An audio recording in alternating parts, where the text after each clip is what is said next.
Ens acompanya Pau Font, comunicador i formador tecnològic, professor de videojocs, apps, director del sector d'audiovisuals, de formació professional de Jesuïtes Educació. El podeu seguir a Twitter com @Pau_Font. Pau Font, què tal? Molt bon dia, Pau. Bon dia.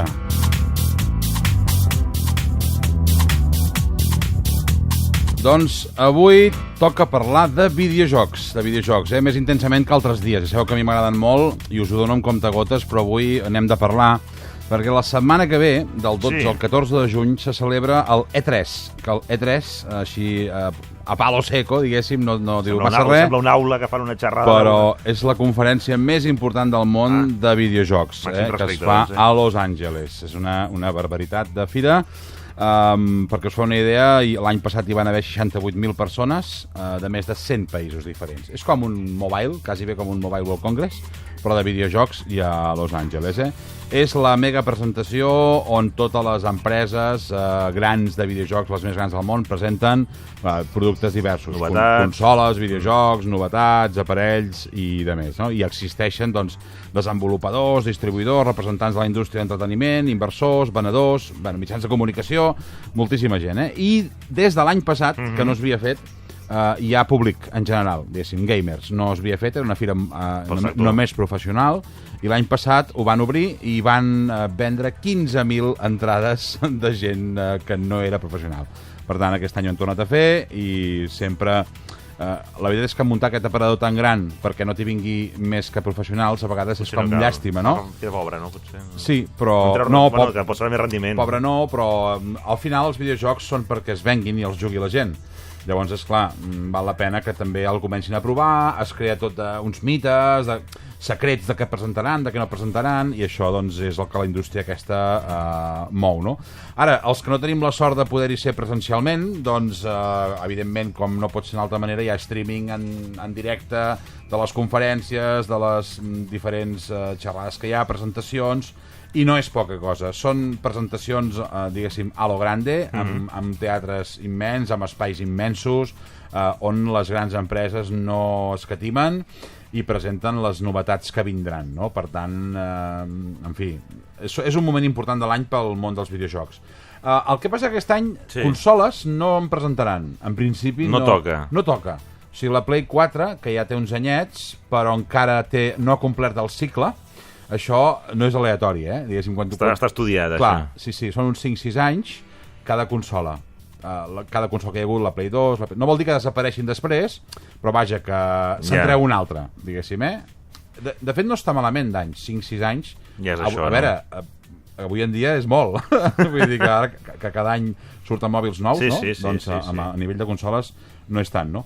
Passa que, clar, la Play 4, jo crec que l'any que ve o l'altre seran quan presentaran, la Xbox One X la van presentar l'any passat, i la Nintendo Switch també és relativament nova, per tant, no s'espera res de nou i no ho han anunciat. I si no ho han anunciat, és que no toca. A veure, us faig una repassada d'aquella gent que us agraden els videojocs per saber el que es presentarà. La veritat és que hi ha títols importants que alguns esperem. Suposo que sempre esperem que surtin títols importants, no? Però al final, quan hi són o quan es presenten, dius, mira, sí, sembla que no, però ja ho era, no? El primer, una empresa que es diu Bethesda, que potser no et sona res pel nom, però ha fet jocs molt, molt importants, presenta el Fallout 76. El Fallout per mi està entre els 3 millors jocs que he jugat en tota la meva vida. Val? Doncs sí, el Fallout és una saga això és consola, tot això que parlem, no hi ha de mòbils casual, són jocs d'aquests AAA que es diuen que són jocs grans i amb grans escenaris, és un joc molt xulo de descoberta, en fi, en un món apocalíptic, hi ha hagut una explosió nuclear, gent que ha sobreviscut a dins de búnkers amagats sota terra i els altres s'han convertit a tipus zombis o tipus bèsties estranyes i surts. Han passat 200 anys des d'això i surts a fora a la superfície. En fi, Ubisoft presenta Assassin's Creed Odyssey, que va ser en secret fins fa pocs dies, però resulta que va haver-hi una filtració. Aquestes coses em fan gràcia, perquè hi ha filtracions que dius, home, pot ser que han sigut ells mateixos, perquè si vols un secret el pots guardar, i més si tens tants diners. Saps? És com... Llavors, va sortir una empresa que... Quan et diuen no ho diguis... Va sortir una empresa que ha fabricat clauers de claus per aquest videojoc. I els va publicar, mira, estem fent uns clauers. I clar, posava Assassin's Creed Odyssey. I dius, home, segurament... Si és una patinada, no? No, una patinada no és perquè aquesta gent firmen documents molt importants de confidencialitat. Per tant, se li pot arruïnar la vida, si no ho sap, En fi, també Ubisoft presenta The Division 2, en fi, n'hi ha diversos. Electronic Arts també presenta jocs, Battlefield 5, en fi, Sony, The Last of Us 2, l'Spider-Man... en fi, molts. Capcom presenta Devil May Cry 5, Resident Evil 2 Remake, bueno, també el Lego Supervillanos, Pokémons diversos, el Forza Horizon 4, en fi, molts videojocs importants per aquells que ens agrada, doncs estarem atents a veure les conferències. La veritat és que hi ha moltes propostes molt interessants i les que són les conferències són presentacions espectaculars, no hi ha, o sigui, el que faci falta, amb actors, en directe, bueno, com els Oscars, el que faci falta, perquè al final això és un show business, I llavors aquestes sessions es poden veure doncs, en streaming, en directe, que en algun cas en horari ens enganxa bé, vale? I en algunes et surt a les 2-3 de la matinada, no? Però algunes es poden enganxar, així, sí. Sí. Jo ja fa molts dies que no dormo perquè hi ha l'NBA aquests dies i algun dia m'he enganxat i tot a veure-ho i ara la setmana que ve això, no? I al final, escolta, hauria de fer horari nocturn, per seguir-ho tot, però sí, en tot cas la fira E3 de Los Angeles, doncs, en fi... si esteu al cas, no en directe, però mireu si esteu interessats als videojocs, doncs aquí presentaran les super mega novetats. Som-hi.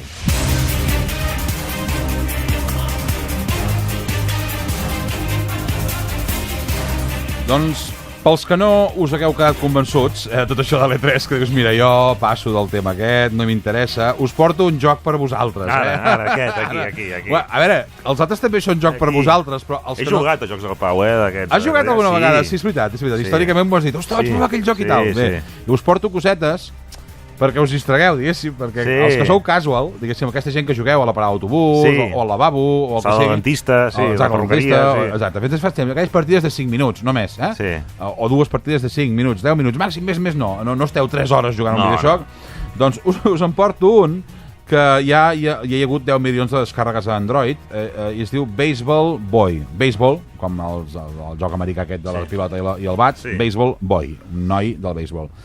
Veiem un noi mig d'esquena, enmig d'un carrer. Penseu que són gràfics molt normalets, no estem parlant de com aquests jocs que us parlava ara, superdetallat. No, és un bitxo. No es petaria la capacitat del mòbil. No, en principi no. Doncs veiem un noi mig d'esquena com vestit de batejador de béisbol amb un bat, i li tiren una pilota, val? Aquesta pilota la fas anar tu amb una fletxa que hi ha, que l'has de parar en el moment, que tu creus, en el millor moment, per ter la màxima força i la millor distància, la millor orientació, perdó. Llavors, bateja la pilota i aquesta pilota surt cap al cel, diguéssim, i arriba a un punt. I llavors es tracta de fer el més lluny possible. Fins aquí. Però no és un camp de béisbol, No. És camp obert. Hi ha una ciutat, tu sobrevoles una ciutat per sobre. Street baseball. Exacte, sí. I veus edificis, veus carrers, veus més, no? Molt poc detallat, vull dir, una cosa molt senzilleta. Llavors, què passa? Dius, home, fins aquí, molt emocionant, no ho veig, no? Perquè quan he fet el rècord ja està. Però és que llavors tu, quan vas llançant aquesta pilota, vas guanyant diners del joc, i vas millorant el bat, la pilota, més prestacions, la teva força, la velocitat que agafa la pilota, el rebot que té, etc. I, mica en mica, el primer llançament el fas a 200 o 300 metres. Que dius, bueno, no està mal. Jo ara, mira, on estàs, ara? Ja estic a més de 20.000. A 20 quilòmetres envio la pilota. 20 quilòmetres. Si quan vaig fer el guió vaig posar 11, imagina't. I ha canviat, En un parell de dies. Doncs sí. He estat mirant i he estat jugant i a casa ens hem viciat amb aquest joc. És un joc d'aquells que tal com l'agafes el deixes, No patiu. Això molt d'ara, esborra i fora. Sí, no us quedareu allà enganxats de per vida, però mentre hi jugues, estàs allà enganxadet perquè et va donant premis i coses i tal. Evidentment, negoci d'aquests jocs, anuncis. És un joc que és molt pesat, el tema dels anuncis. Surten molts. A veure, dius, no en vull? Doncs pagues 3 euros. Ja està. De per sempre, per vida. 3 eurets. A veure, no és un dispendi, passa que, hi ha gent que no els vol pagar, però si els pagueu no tindreu anuncis. En fi, és un joc molt senzill i tal. És d'una empresa que es diu Voodoo, Voodoo, És una empresa francesa que té diversos jocs publicats força curiosos. Hi ha un que es diu Helix Jam, l'Helix, l'Helix, la forma aquesta que gira, i aquest joc també és bastant curiós perquè una pilota va baixant com per un tub que tu has d'anar girant i va baixant la pilota avall, o el Flying Arrow, que és similar a aquest del béisbol, que és que en comptes d'una pilota llences una fletxa, o l'Splashy, que també és molt curiós. Són jocs visualment curiosos i senzills. No complicats. No, tots gratuïts amb compres a dins. En fi, és per passar l'estona, no té massa més, eh? Vinga, som-hi!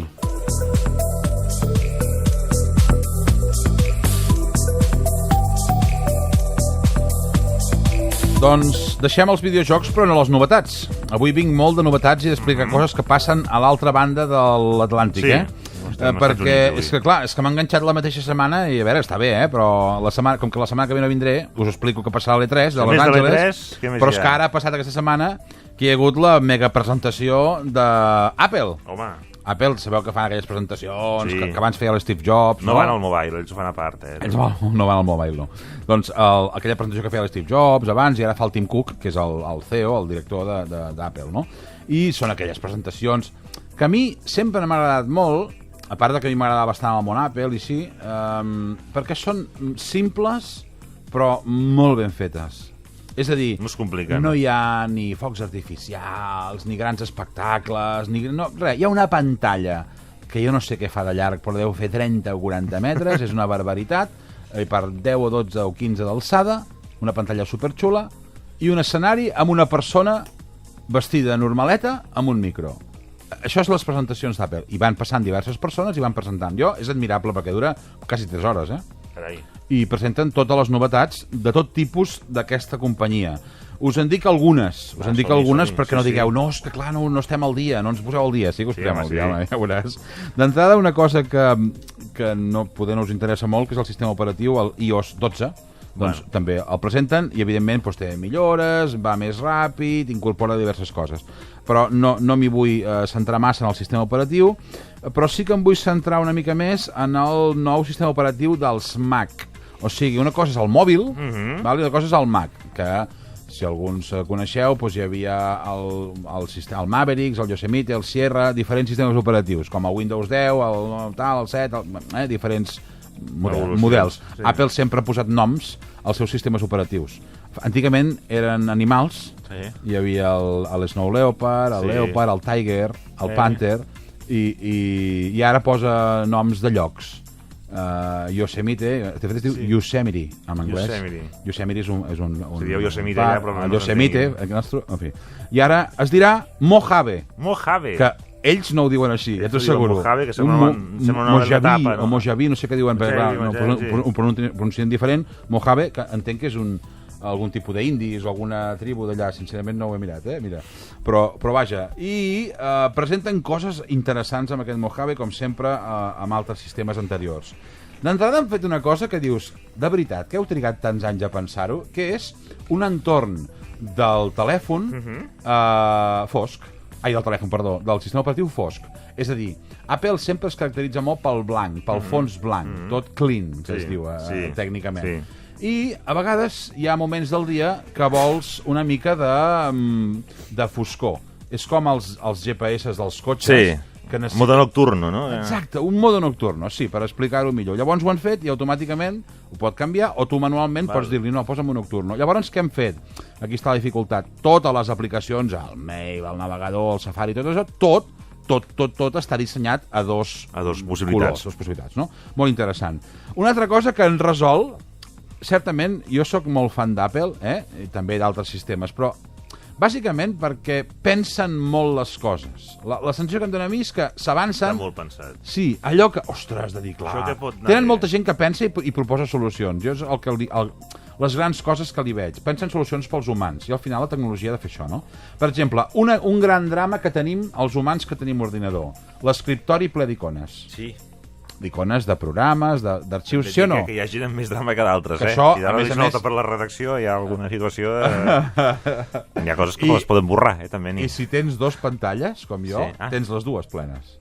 Per tant, és un problema. Què passa? Tots sabem que ho hem d'esborrar, que ho hem de moure, que ho hem de desar, tot el que vulgueu, que a més arriba aquell i no trobes alguna cosa. Ocupa memòria, tot ho sabem, però no ho fem.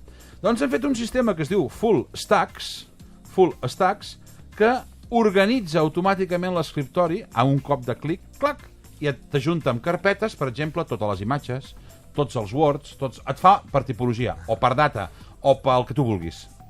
Però li defineixes i apreta, i t'ho endreça. No vol dir que et resolgui el problema. Ja ho trobes després, sí, Bé, si cliques a la carpeta aquella de documents de Word, a dins hi són tots, els de l'escriptori. Sí, les descàrregues... T'ho fa automàticament. Val. Aquesta és la gràcia.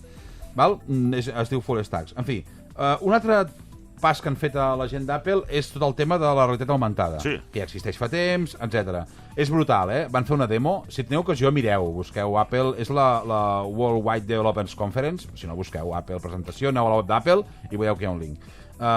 Doncs van mirar una web, per exemple, que hi havia una guitarra elèctrica amb un catàleg d'una empresa, i hi havia un botó al costat que era realitat augmentada. En aquell moment capturaves aquella guitarra de l'empresa Fender, en aquest cas era, i tu, amb el teu iPhone o iPad, a casa teva podies posar aquella guitarra que havies capturat pel catàleg, la veies realment a través del mòbil posada a la teva habitació a terra. Per veure què ocupava, com era per davant i per darrere, llavors podies girar, podies donar la volta. Això es pot fer amb mobles. Això ja existeix ara, vull dir que ja té un sistema de realitat augmentada, però el que és sorprenent és que han creat un arxiu... Això, que els dibuixets que fem ja no caldrà, diguéssim. Bé, dibuixar sempre és bo, perquè així exercitem la memòria, la mà, la vista i tot. I l'armari, i la còmoda, no. Exacte, però ho pots... No, la gràcia és no tan sols posar els objectes, que això ho podíem fer fins ara, sinó que del catàleg hi ha un arxiu, un tipus d'arxiu, que és això.